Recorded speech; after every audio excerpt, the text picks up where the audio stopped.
The number one myth that Westerners have about this conflict is that Arabs and Jews have been fighting for thousands of years and they're going to continue to fight. This is really quite bizarre because all it takes is a little bit of reading of history to find out that this just isn't true. There is no congenital historical enmity between the Arabs and the Jews. The Jews flourished in the Arab world at a time when they were being persecuted throughout all of Europe.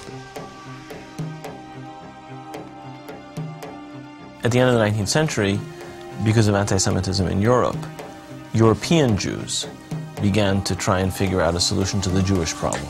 A very small minority adhered to Zionism, the idea that the only place in which they could be safe is within a Jewish state.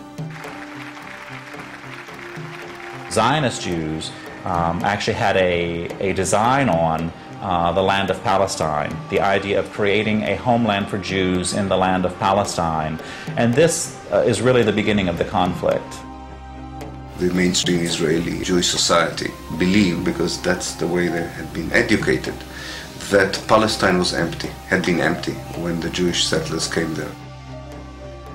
Who paid the price when they settled there? Is it really true that Israel was a land without a people for a people without a land? Palestine was not empty. It was a land populated by Arabs who had a high level of culture, high level of education. With farms and markets and towns and villages and roads and commerce and lots of interaction with the rest of the world. The population was overwhelmingly Arab.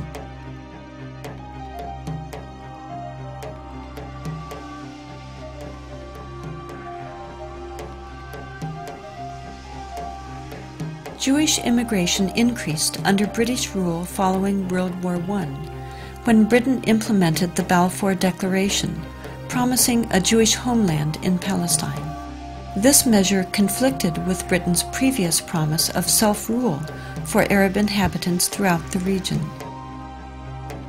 Britain was basically extremely supportive of the Zionist movement. It helped to establish all of the structures of a state. At the same time, the Arabs of Palestine were denied the right of self-determination.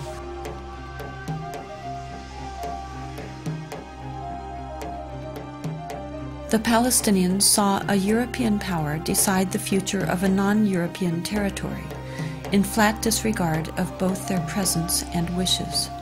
In the 1920s, as land was being stripped away from local residents, the first clashes between Palestinians and Jews began, and would continue on for years to come.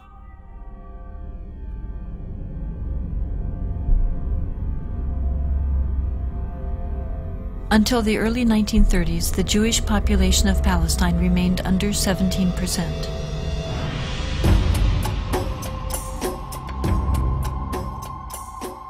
Hitler's rise to power in Germany completely changed that. In just 5 years, 174,000 Jews flooded into Palestine, doubling their population.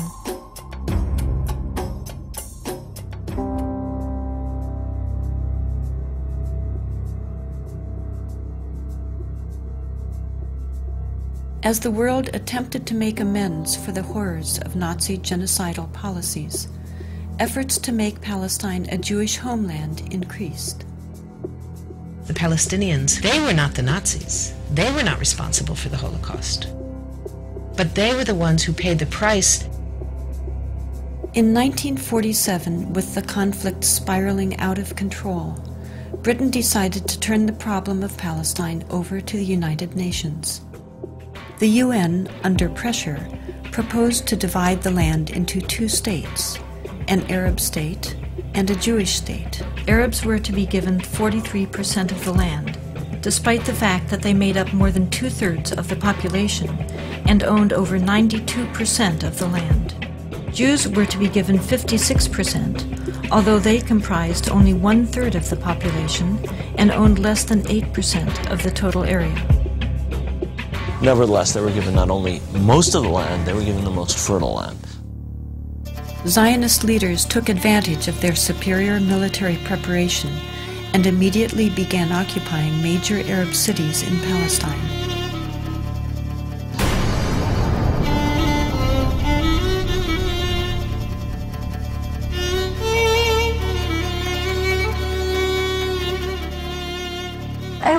among the people that conquered Akko. When we were walking around, we entered the flat. There was a pair of shoes of a small child, maybe 2 years old. They didn't have time to put on the shoes, so they left the shoes and they ran away. They left everything.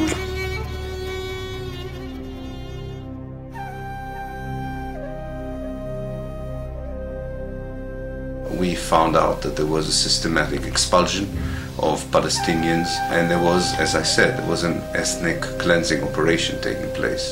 The most infamous campaign was the massacre at the village of Deir Yassin, where over 100 men, women, and children were systematically murdered. هذا البيت ما كان متخبيين فيه أنا وولادي وأخويا موسى. بكاليت أنا معدنا أخوي موسى مشاكل نتونس بالله فيه. هذا البيت. أجي قال لما كنا بالبيت كنا مش كسر خبطنا الكنبلة وجينا ست صوبتنا وبنت الصواب تمسحوا ولادي. وكان بعد ما راحت المراكة الحالة كانت كسر الباب عليهم وطلعونا. بدهم يقتلوا أخوي موسى ضربوا فيه على وجهه يقتلوه. وتناولت 250 ليرة من عدة. وقلت يا خواجة بس مشان الله هالقالي بدها ستكت للشي. قال لي كتير انت كويس. هات المصاري وارس وكوت الحنو شو تسوي فيها كوت الحنو. أجراك يا ويلي هي زمتك على السلام. تحيي. هذا اللي يعود حط لك الخمس سير ويكون راسك في موسك الدواء. حط لك 5 مليون تحت راسها.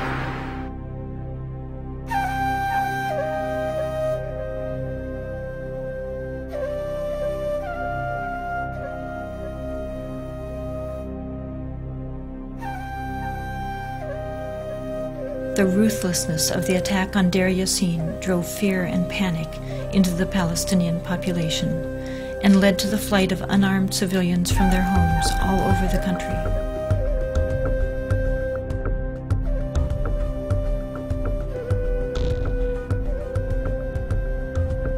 As a result, maybe 300 or so thousand Palestinians had already been expelled before the first Arab soldier entered Palestine. Some of the neighboring Arab armies finally intervened after May 15, 1948, when Israel officially announced its statehood. Although there was a lot of war rhetoric on the Arab side, very few soldiers, Arab soldiers, were sent into the battlefield. And actually, for most parts of the war, there was superiority on the side of the Israeli army.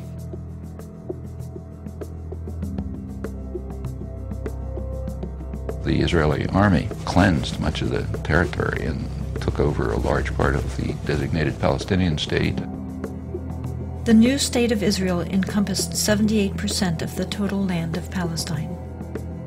The West Bank came under Jordanian control and the Gaza Strip under Egyptian dominion. Although a truce was declared between Israel and the Arab states, true peace remained elusive, as over 700,000 Palestinian refugees languished in nearby camps, often in sight of homes to which they still held the deeds and a deep desire to return.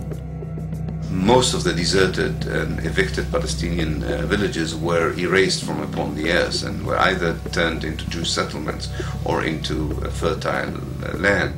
Of the 500 Palestinian villages in what became Israel in 1948, 400 were destroyed.